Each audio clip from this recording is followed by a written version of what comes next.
Hello সবাইকে, আজকেও আপনাদের সাথে একটা ব্লগ ভিডিও শেয়ার করব। সবাই কেমন আছেন? আশা করি ভালো আছেন, আমিও ভালো আছি। আর যেহেতু রবিবার ছিল, একটু ঘুরতে যাওয়ার জন্য রেডি হয়েছি। আর দেখুন, এসেছি হচ্ছে মায়াপুর, যেহেতু বাড়ির কাছে মায়াপুর। মায়াপুর আসলে সত্যিই মনটা ভালো লাগে। বলতে বলতে পৌঁছে গেছি। এটা হচ্ছে শ্যামকুণ্ডের এখানে।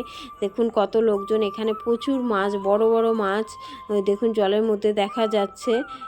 শোল মাছ, আরও নানান রকমের মাছ। অনেকে বিস্কুট খেতে দিচ্ছে, আবার কেউ কয়েন দিচ্ছে। মানে এখানে আমি প্রথমবার গেলাম। মেয়ের বাবা এর আগে গেছিলো, বলে ছোটোবেলায় গেছিলো। সেখানে দেখুন কত কয়েন এখানে মানে জলের মধ্যে দেখা যাচ্ছে। আর এইদিকে দেখুন বেজি ঘুরে বেড়াচ্ছে, তার পাশ দিয়ে ভেতর দিকে গেছিলাম। ওই দেখুন পাঁচিলের পাশে একটুখানা গর্ত ছিল, ওখান দিয়েই বেজি আসতে যাচ্ছে, ওদের কোনো ভয় নেই। তারপর দেখুন এই মন্দিরে চলে আসলাম। এই মন্দিরটা হচ্ছে গোবর্ধন পর্বতের মতো অনেকটা তৈরি। দেখুন এখানে অনেকে পরিক্রমা করছে, মালা কিনে নিয়ে পরিক্রমা করে এর মধ্যে দিচ্ছে, অনেকেই করছে। আমরাও একটু ঘুরে নিলাম। আর দেখুন এখানে হঠাৎ করেই একটা হনুমান এসে, অনেকগুলোই ছিল কিন্তু সামনে এসে বসে পড়েছিল, তাই মেয়ে তো খুবই ভয় পাচ্ছিল।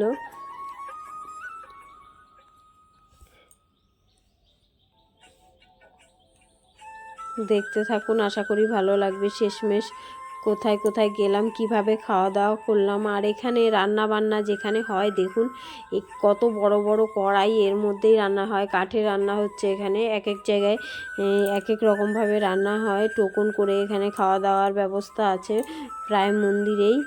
কিন্তু আমরা যেই দিন এখানে দেখুন গাছে তাল ধরে আছে, এই সাইডেও একটা পুকুর মতো, এক একটা নাম আছে। আর এত সুন্দর ফুল হয়েছে এখানে, ডালিয়া ফুল নানান রঙের, সে দেখে ভিডিও করে নিলাম। ফুলের সৌন্দর্য, সবাই ফুলকে ভালোবাসে। তারপর দেখুন এই মন্দিরটা দেখা হয়ে গেছে, এবার বেরিয়ে গেলাম ভেতরে মন্দিরে। যেহেতু ভেতরে মন্দিরে গাড়ি রাখলে সেখান থেকে আর গাড়ি নিয়ে বেরোনো যায় না। আর এখানে দেখুন ভেতরে গাড়ি রেখে চলে এসেছি। আর সেই দিন এত পরিমাণে ভিড় ছিল কেন জানি না। গদাধর মন্দিরে হয়তো খাওয়া দাওয়ার ব্যবস্থা নাকি বন্ধ ছিল, আমি জানি না। এত লাইন ছিল খাবার দাবার মানে টোকনে। আমরা তো শেষমেশ খাবার খুঁজতে গিয়ে কোথাও কোনো মন্দিরেই টোকন পাচ্ছিলাম না। তারপর ভেতরের দিকে একটা মন্দিরে চলে গেছি, সেখানে টোকন, এই দেখুন খাবারের টোকন পেয়েছি। কিন্তু কি বলবো, এখানে লুকিয়েই আমরা লাইনে ঢুকে পড়েছি। এতটা পরিমাণে ভিড় ছিল, যদি দাঁড়িয়ে থাকতে হতো মিনিমাম 1 ঘন্টার বেশি দাঁড়িয়ে থাকতে হতো, এত পরিমাণে ভিড় ছিল। লাইনটার কি দেখাবো, পরে আপনাদের দেখাচ্ছি। খাওয়া দাওয়া শেষে ওখান দিয়ে যাব। দেখুন এখানে প্রথমে খিচুড়ি দিয়েছে, তারপর নিরামিষ সবজি খাবার। এখানে মায়াপুরের খাবার আমার সত্যিই সবসময়ই ভালো লাগে, কিন্তু এটা তো এমনি সিম্পলের ওপর এখানে খাওয়া দাওয়া হচ্ছে। আর এই দেখুন লাইনটা দেখাচ্ছি আপনাদের, প্রচুর পরিমাণে লাইন। আমি এই প্রথমবার দেখলাম যে এত লাইনও হয় খাবারের টোকনে। সেই সামনে আমরা খেয়ে দিয়ে বেরিয়ে আসছি এই সাইডে মায়াপুর ঘোরার জন্য, সেখান দিয়ে লাইন ছাড়িয়ে গেছে। যেহেতু রোদ ছিল, বসার জায়গা একটু রেস্ট করার জন্য এই দেখুন চলে গেছিলাম মাঠের ভেতরে।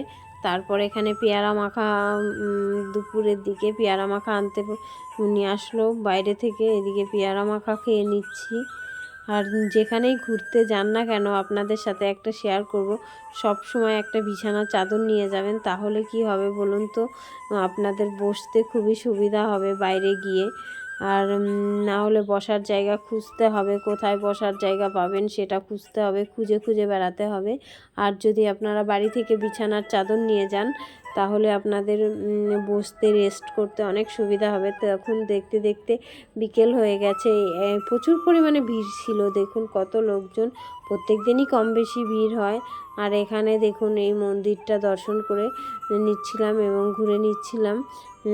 দেখুন আমি পুরো মন্দিরটা ঘুরে নিয়েছি। আর তার সাইডেই খিচুড়ি প্রসাদ দিচ্ছিল, সেখানেই আমি যেহেতু মন্দির ঘুরছিলাম, মেয়ে আর মেয়ের বাবা প্রসাদ নিয়ে এসছে। মেয়ে তো খেতেই চায় না, বলছে আমি খাবো না।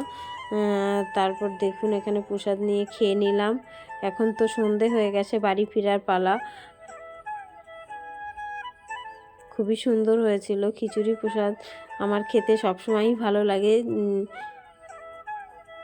আর এখানে দেখুন, এই দেখুন এরা গোপাল ঠাকুর নিয়ে এসছে, সেটা নিয়েই সেটাও আমি অন্যরকম গোপাল, তাই ভাবলাম একটু ভিডিও করে নিই। আর বাড়ি ফিরবো যেহেতু এই রাস্তা দিয়েই, এখানে মেয়ের খেলা, এটা খেলবে। তারপর যেই আমি উঠেছি তখন ভয় চলে গেছে, ভয় পাচ্ছিল।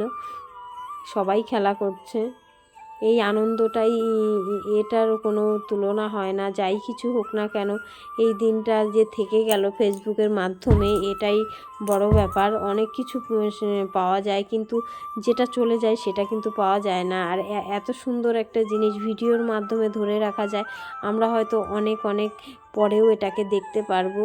তারপর দেখুন রাতের দিকে, যেহেতু আমরা সন্ধ্যে বিকেলের দিকে খাওয়া দাওয়া করে এসেছি, তাই রাতে আসার পথে চপ নিয়ে এসেছিলাম, সেগুলো দিয়েই রাতে হালকা খিদে ছিল, খাওয়া দাওয়া করে নিলাম। আর এখানে আমার শাশুড়ি মা পিঠে তৈরি করেছে, সেটাই আমাদের দিয়ে গেছিলো, সেটাই এই দিয়েই